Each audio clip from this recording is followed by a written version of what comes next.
welcome to the NBA Coast to Coast podcast brought to you by thelines.com. Coming to you from the West Coast, Josh Lander, joined by my guy Nate Weitzer on the East Coast. And we have an 8-game slate here on Wednesday night in the NBA for you guys. A couple fun matchups in this one. We're taking a look at the Hawks playing host to the Bucks that we think are surging now, hopefully taking off after their W against the Knicks. Also have a couple other videos up for you like we do each and every weekday of the season, so like and subscribe to that page. Also want you to head to thelines.com. That's where you can check out all the great written content we have up there and use our odds finder tool. That's what you can use to make sure you're seeing what all those U.S. sportsbooks are offering you guys in terms of bets on the NBA this season and get the best juice available. Let's go ahead and jump into this 8-game slate, Nate, and then talk about our game here, Hawks and Bucks.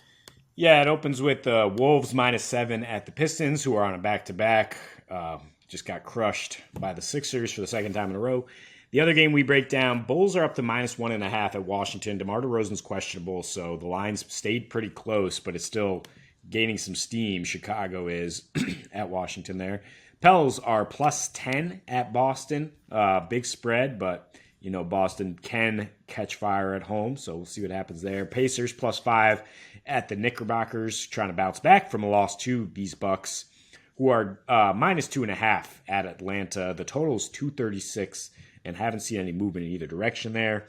Spurs are +14 at Memphis. The Rockets are +10 at the Kings, and then the Suns +13 at the Nuggets. I guess odds makers have no faith in them pulling off back-to-back upsets of great teams without Booker and Paul. You say the Bucks might be surging now.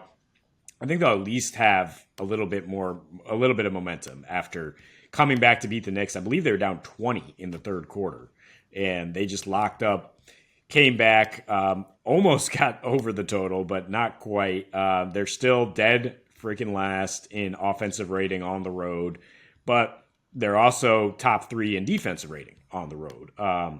And Atlanta is 26th in offensive rating at home. Atlanta has really been showing no joy in playing basketball together, either struggling on one side of the floor or the other, depending where they are. At home, it's more often struggling on offense. So, 236 is a high total. I think first you look at that.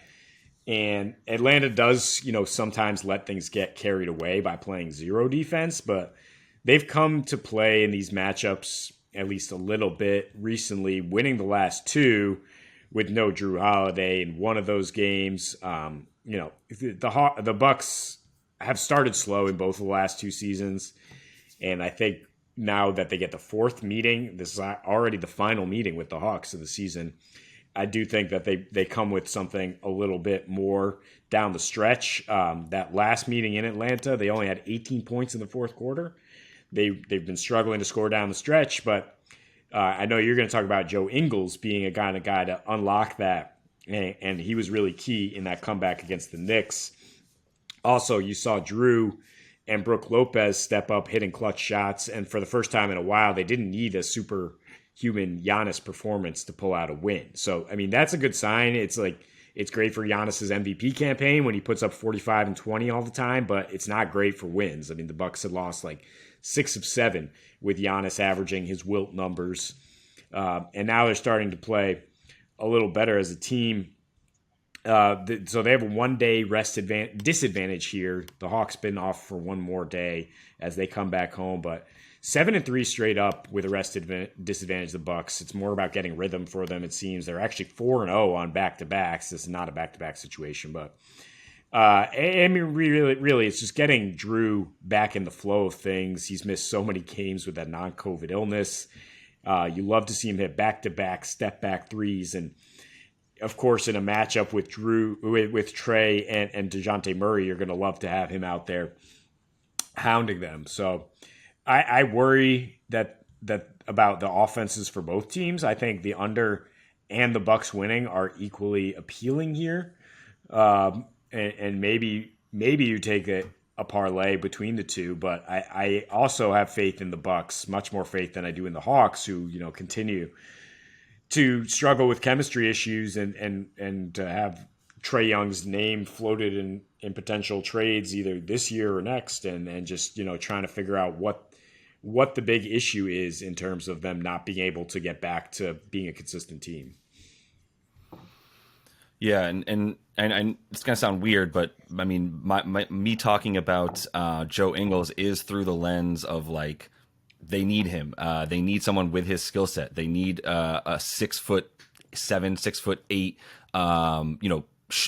solid shooting, passing, playmaking, not necessarily by breaking the defense down off the dribble, but playmaking by being an adult on offense. And Drew Holiday, as good as he is at like point guard, he's really always been sort of like a big good scoring, best defensive guard at the top of your defense kind of guy, not necessarily like set up your offense, get things going, and make sure that things run through, either Giannis or exactly you guys get it's not what he does, right? And that is what Joe Ingles does. And that's what Chris Middleton did a little bit more. And that's why I call him Joe Middleton Ingles right now, because he's providing the exact same type of offense and playmaking that Chris Middleton provided as well, using your strength and size to either get others open or yourself open, not necessarily break guys down off the dribble. So with him doing that in that Knicks game, he did play 14 minutes in both halves for 28 minutes, which was crucial. The most he's played is, since he's been back basically from being out for most of the season. 17 points and 5 assists in that 28 minutes versus the Knicks with that 127 O rating and 101 defensive rating, 45% from three, which is huge for this team. 5 for 11 from deep, which is what they needed, and almost as important, 5 assists to only 1 turnover. And I say all of that because against this Hawks team, that's exactly what they've needed and missed when they lost the last two, as Atlanta won 121-106 in Milwaukee, and then also at home earlier this season, 117-98.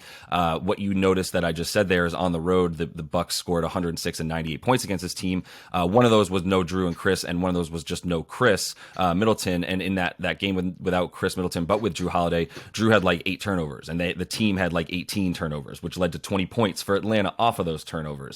Because at home, Atlanta gets the 12th most points off of turnovers, or at least the highest percentage of their points are scored off of other teams' turnovers, right? And so if they're not going to be doing that because Drew Holiday is not the orchestrator of the offense as much as Joe Ingles is, then I feel a lot better about them not turning the ball over, which will hopefully allow them to improve upon the 105 offensive rating that they've had when they're playing on the road, rather, since December started for this Bucks team. So they're allowing 113 in those situations, but it's really because they're allowing the 4th most points off of turnovers in those situations. And if they could just, for the love of God, not turn the ball over with stupid mistakes, then I think they're going to be in a much better position. Without, Clint Capella, I also love their ability to sort of dominate a little bit more, maybe not scoring points in the paint outside of Giannis, who's really the only one that does that on this team. I think it's always surprising to see that they're not even like they're 15th, 16th in terms of points in the paint are the Bucks, but that's because Brolo's still shooting 7 threes a game,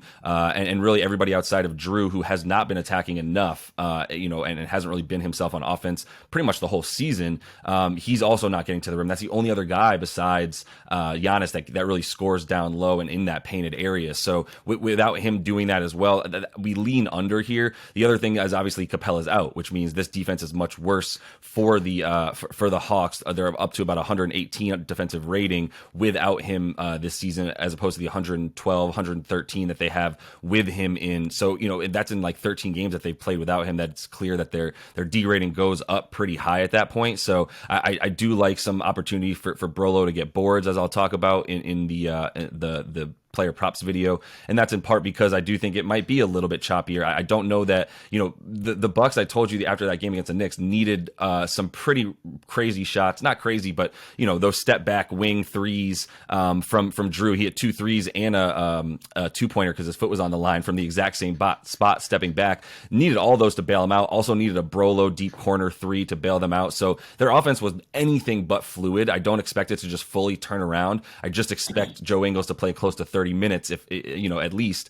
in which case they'll have that adult supervision on the floor to be able to maintain their offense. Yeah, I'm glad you brought up the points of the paint. It's stunning that the Bucks are still dead last in their last 3, getting this 32 paint points. And so you look at what the Hawks, they give up paint points at home, but they limit free throws, and they're actually the second best 3-point defense. So it's going to be hard to really envision an over if Giannis isn't getting to the line and if he's not sucking in the defense to get threes. You look at the last 8 meetings between these teams, they've averaged 229, and that's a much different iteration of both of them in terms of their pace and their efficiency. But the pace was only 99, not a neck breaking pace at all. And so, the Bucks, they've gone 12-7 to the under on the road by an average of 7.5 points per game as well. 7-3 to the under when they're road favorites. So I think they win this one with defense, with Drew locking up those guards and making just enough plays. Because you talked about what they needed to beat the Knicks. It's because they were so atrocious on offense for 3 quarters that they needed to come up clutch down the stretch. So we'll see what happens. Yeah, as long as they don't turn it over like crazy like they did last time in Atlanta, they should be able to pull this one out. Yep, and also, by the way, get a bunch more second chance points. That's another thing. Like I was saying, you were talking about rebounds, and I do think that this is an opportunity for Milwaukee to dominate the glass. They do score the 10th most second chance points, and Atlanta's bottom 5 in terms of allowing second chance points, and that's with Clint Capella playing 27 of 40 games this season for them. So without him in there, I think you feel even better. Like I said, I'll be talking about Brolo getting some boards tonight in this one. So that is all the time that we have, though. So make sure to like and subscribe to that page. Continue to follow along. Check out the other couple videos we have up for you today, including those player props. And until we see you next, happy betting.